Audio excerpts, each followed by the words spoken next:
never would have seen myself sitting on a panel talking about anything Russia-related maybe 2 years ago or so. But I feel like the situation has been forced on those of us who don't want to be approaching a new Cold War or possibly a new hot war.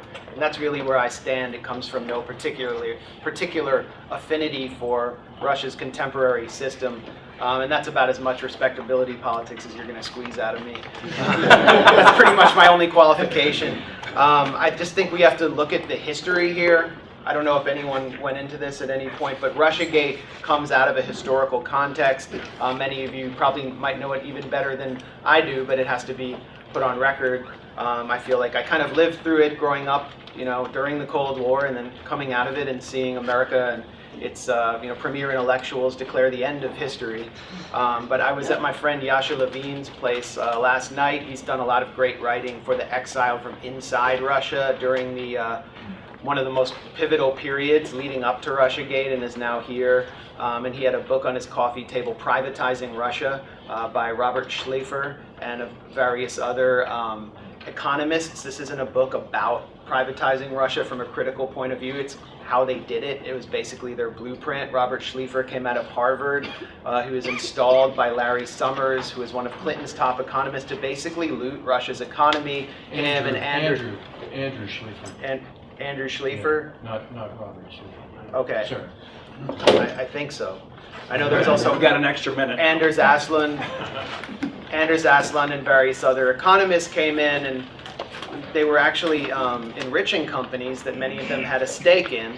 And it led to people bartering their goods on the streets, just this feeling of complete chaos, and that this great nation that had once existed was being weakened from the outside and absolutely destroyed. It was like a Mad Max atmosphere. The poor and the old, who were depending on their pensions under the Soviet Union and on public benefits, some of them just literally died. There were 3 to 5 million excess deaths. That means almost 5 million people just dropped off the face of the earth. Poverty reached such a point that 90 million people were in poverty. That's up from 3 million people under the Soviet Union. Then we went in when Yeltsin, our guy, was running in 1996 against a communist candidate. And we sent Pete Wilson's consultants, this moderate Republican from California. We sent Pete Wilson's consultants to steal the election. You can see Spinning Boris is a pretty good comedy that's actually pretty subversive by today's standards. You should all watch that great film with Jeff Goldblum and see how we stole the '96 election to keep this project going. All along, we were expanding NATO. George Washington University's National Security Archive has finally produced proof of what everybody already knew, which is that the George H.W. Bush administration lied to Gorbachev and his national security team and diplomatic team and promised that they would not expand NATO beyond Germany. And then we proceeded to do so and put advanced missile systems on Russia's borders, something the United States would never have allowed to take place on its own borders. Which leads to this siege mentality, drives the siege mentality. Yeltsin basically becomes too drunk to continue on. He appoints Vladimir Putin, who had been involved in he was actually involved in the privatization project in St. Petersburg, and he was close to the Anatoly Chubais and the kind of guys who had been around Gorbachev and moved into Yeltsin's administration as the partners of the Harvard boys. And everyone thought, oh, Putin's going to be great, he's going to keep this thing going. And if you go back to 2000, 2001, you can find a lot of people, including Bill Browder, praising Putin. What he proceeds to do is start throwing the oligarchs in prison. The oligarchs who wouldn't pay into Russia's economy, from Yukos oil and so on. And this sent shockwaves through the national security state in the US and through the foreign policy establishment in Washington. Putin was no socialist. He was basically recentering the economy around a kind of state capitalist model. We responded with color revolutions. In Georgia, removing Edward Shevardnadze first, then moving on to Ukraine with the Orange Revolution. These were revolutions that may have been guided by the CIA, but were carried out through foundations like the Open Society Institute, the National Endowment for Democracy, which is mostly US funded. And we created private media to drive these revolutions. And many of the students who participated in them were earnest good-hearted people who thought, we just want freedom, we just want what the West has to offer, but they were ultimately used as pawns in a geopolitical game that continued this process of destabilization. At the Munich Security Conference in 2007, Putin stands up with John McCain sitting next to Joe Lieberman in the front row. I think it was Lieberman. Yeah.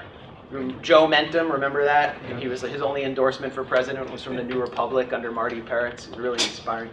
You should go back and look at that video and look at the look on John McCain's face when Putin speaks and he says, "We will now act in Russia's national security and national interests, and we will not tolerate expansion on our borders any further." And he basically puts his foot down, and that was, I think, when this process of the new Cold War really started to intensify. The next year, Georgia invades South Ossetia, which is Russian territory. We're constantly told Russia invaded. No, it was a Georgian invasion by Mikhail Saakashvili, who himself was a CIA National Endowment for Democracy project, who was egged on by the US. He wound up eating his tie on national television, literally, and got stomped. Another event that sent shockwaves through the national security state in the US. Putin steps aside to Medvedev. After 2008, Medvedev comes in and basically was not particularly popular in Russia. The Libya events really showed how Medvedev's presence actually frightened Russia's military intelligence apparatus, because what Russia did at the UN, when there was this critical vote on whether to allow, was a no-fly zone in Libya, they abstained.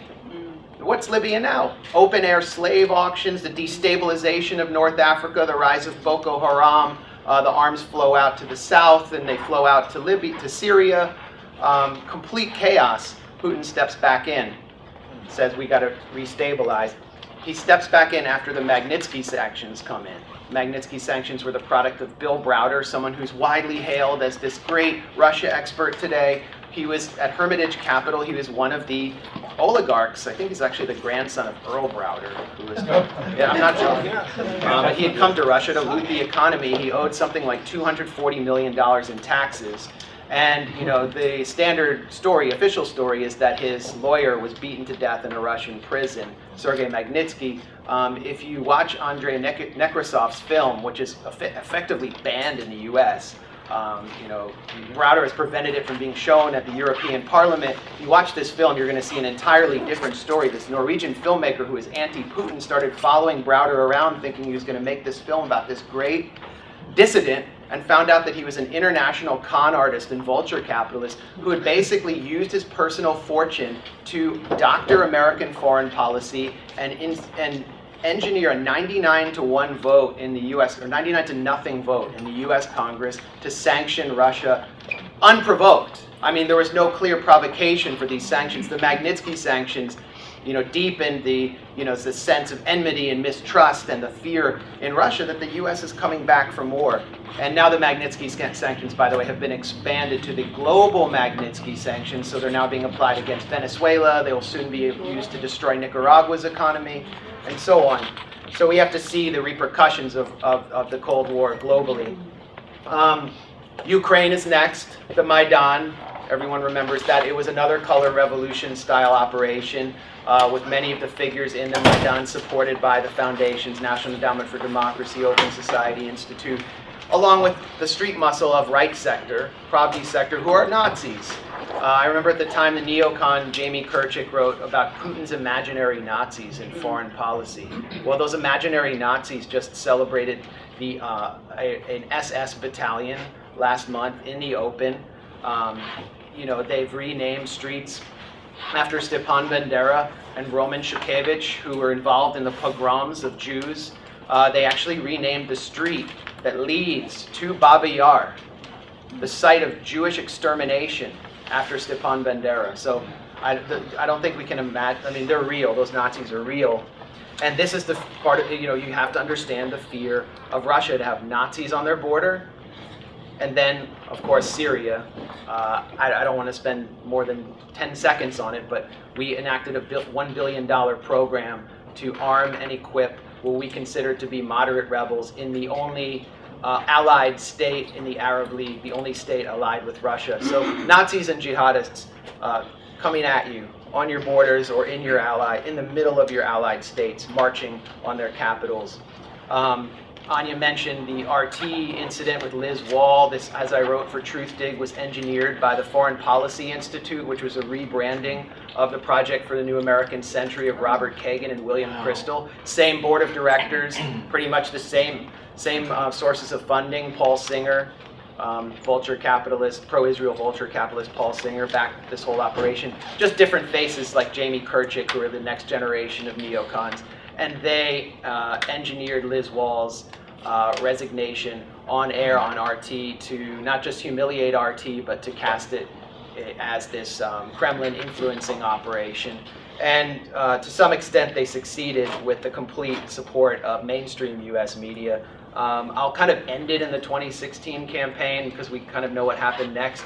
But you know, a lot of these I would just point out that a lot of these figures who were involved with Liz Wall and recruiting her, and who are actually trying to have tried to recruit other figures out of RT, which is something I know about. They centered around the Free Beacon, which is a neoconservative publication in Washington, and Orion Strategies, which is a lobbying firm that represented the Saakashvili government of Georgia.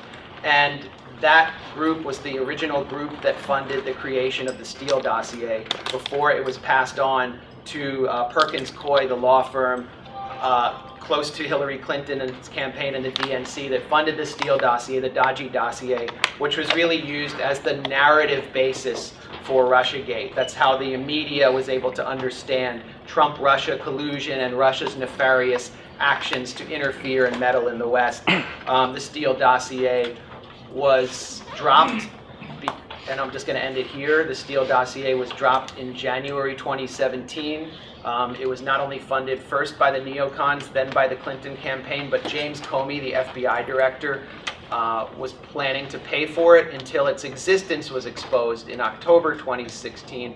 And then it was publicly revealed after James Clapper, director of national intelligence, he oversees the FBI and the CIA. He sent James Comey to brief Donald Trump on the existence of the dossier. Then he leaked to Jake Tapper. It was like a handoff from Clapper to Tapper. He leaked to Jake Tapper that Trump was being briefed on this dossier, the dossier that Comey himself had attempted to fund. And from there, it was reported in CNN. Jake Tapper and his team with Carl Bernstein, who's been telling the whole Beltway press corps that they're covering something worse than Watergate, just won an award at the White House Press Correspondents Association where Randy was thrown out of. They got up on stage and won an award for the story that was basically just leaked to them by Jim Clapper. They just took dictation from the top spook and then won an award for it, which shows how the Beltway press corps is just patting itself on the back for this operation. Then 2 days later, BuzzFeed just releases the full dossier. Trump comes out before the Washington press corps at Jim Acosta badgering him, yeah, what about Russia? What about Russia? And Trump says, fake news, fake news. And then, the whole public is talking about the P-tape and all the salacious details, and Russiagate becomes this mainstream phenomenon.